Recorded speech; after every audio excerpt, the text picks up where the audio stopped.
Well, welcome to another episode of Wild Your Garden, and in this video, of course they've all gone away now, I am absolutely surrounded by bumblebees. I believe these are buff-tailed bumblebees, correct me if I'm wrong.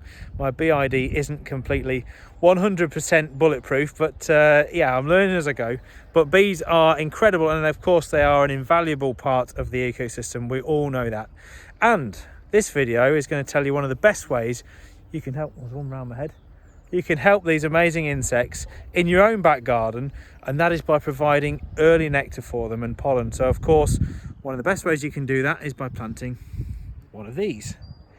Now, you may have guessed already, this is a goat willow. There's lots of species of willow in the UK, but goat willow, or pussy willow as it's known, Salix caprea, is a really good source of early flower for these insects, because yeah, they are literally today buzzing all around me. They're all right at the tops. I don't know if you can see some round the edges. They're all over these flowers, which are, I'll bring one in so you can have a look at it. You can see they are absolutely beautiful at this time of year, and they're just coming out now. I've literally just seen the first one today, and this is the second one actually that I've seen coming into flower. And as I say, as soon as they're in flower, obviously the bees can smell it. So goat willow, do get some in your garden. They will grow pretty big, as you can see. This one is a good I would say probably 20 foot, something like that. But the good thing about these, and I plant them a hell of a lot in the coppice belts that I plant for birds, is you can coppice them back very easily. Sorry, a bit of landscaping work going on in the background where we're working in Hitchin in Hertfordshire. But yeah, you can coppice them very easily, almost at ground level if you want to. I wouldn't advise it with this one, because obviously it's a really nice specimen, standalone, in obviously on the edge of a wildflower meadow. I'll give you a quick view actually. This is an area that, keep tuned to the channel. This is an area that we're going to be sowing as another wildflower meadow to encourage butterflies and bees in a few weeks time. And yeah, that's going to be a nice little project. We're doing something with this area as well over here. So slight sidetrack, but yeah, stay tuned on that one. But yeah, goat willow, do get some in your garden. Now, you can plant it as a bare root whip. Of course, it's the cheapest option in winter time, when it will be available without the soil around the root.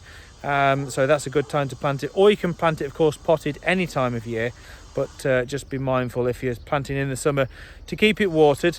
And the other great thing about these trees is that they are a really incredible source of food for a lot of moth caterpillars. So willow are well known to be one of the best shrubs you can have in your garden for foliage for caterpillars. So really good for that. I'm absolutely surrounded by bees here.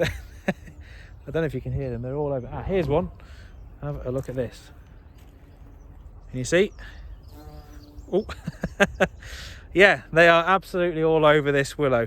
And yeah, I'm so pleased I could show you this while it's just coming into flower, and the bees are, of course, very active. So goat willow, do get some in your garden. Great for moths, great for the caterpillars of a lot of moths, great for the bees, of course, this time of year, and also good if kept managed in a slightly more coppice form. This is quite a big open structure, as you can see, but if it's kept coppice a little bit more, another good potential for bird nesting throughout the summer months. So goat willow, if you've got a bit of space, and as I say, don't worry, you don't have to let it get this big. They will grow 8 or 9 foot in a year if you let them and you coppice them back, but they are really good at establishing very quickly, and a fantastic small to medium sized tree for any garden. So goat willow, add it to your garden list. I promise you won't be disappointed.